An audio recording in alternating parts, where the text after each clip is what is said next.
Iowa State, I should say, Oklahoma State, TCU, Baylor, West Virginia.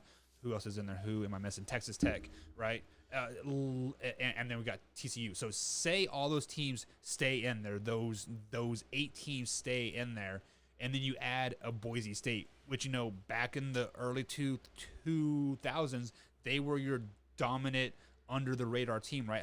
How many BCS bowls did they play in like back years, right? And then let's say you reach out to a University of Central Florida that went undefeated a couple years ago, right? Or actually, the last 2 years they were national champions, right? Because they were undefeated.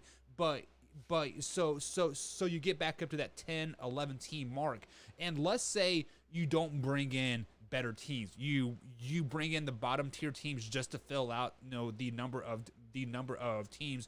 So your bigger teams like Iowa State, like Texas Tech can beat up on those teams, so they can have a bye week more or less moving forward. I think we might see a national championship come out of the Big 12 because I think the Big 12 currently, the way it is constructed now, from top to bottom, from number 10 to number 1, it is the most competitive conference in all of football. Are they the best? No, they are not the best, but they are the best competitive from bottom to top. If you look at the SEC, if you want to say best competitive, sure, maybe because they've got the most teams that can compete to be 8-4. Yeah, and but they've got the most teams that are close together in competition style.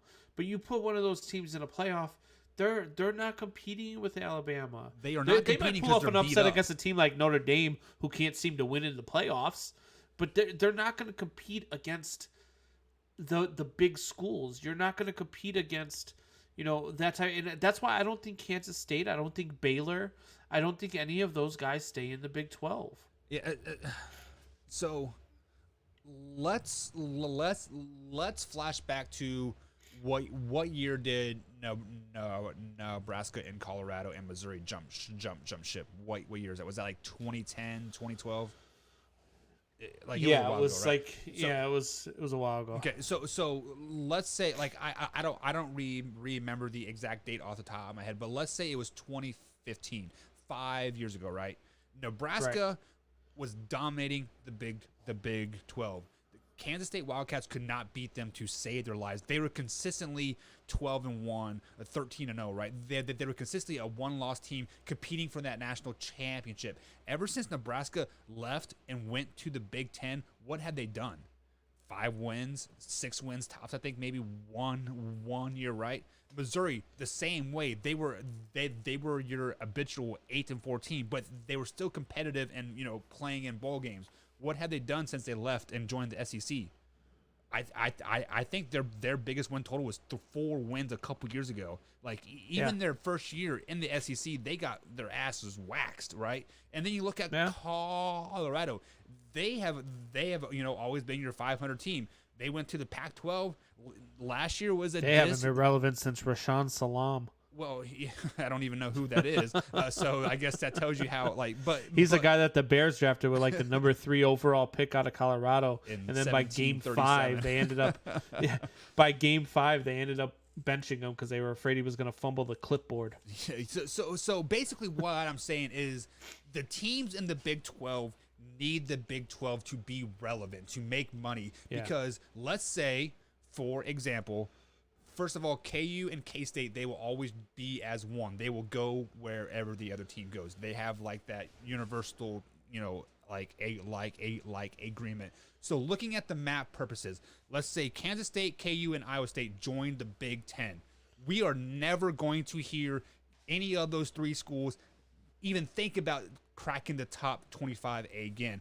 Why do they succeed in the Big 12? Because they can recruit in Wisconsin and Michigan, and it's like, hey, you don't have to worry about getting beat up by Ohio State and all those boys every week. Come to the Big 12. Well, there's a reason why Texas and Oklahoma are taking that leap right now, and I believe there's got to be some sort of money share going on 100%. in it these is all big about programs. Money. So that's again another reason for these other programs to leave. Even if you're getting your butts whooped, there's probably a pretty good payday involved in it. 100%. So That's 100%. why I just feel like there's going to end up being a Super 3 conference. I don't like you can go ahead and pick up whoever you want to make sure you still have 12 schools so you can call yourself the Big 12. Yeah. I mean, I'm pretty sure there's only a have couple 9 teams junior now. colleges that would love to jump up and make some extra money, but you know, I just don't think that those conferences can compete. I think they're starting to realize they need to be,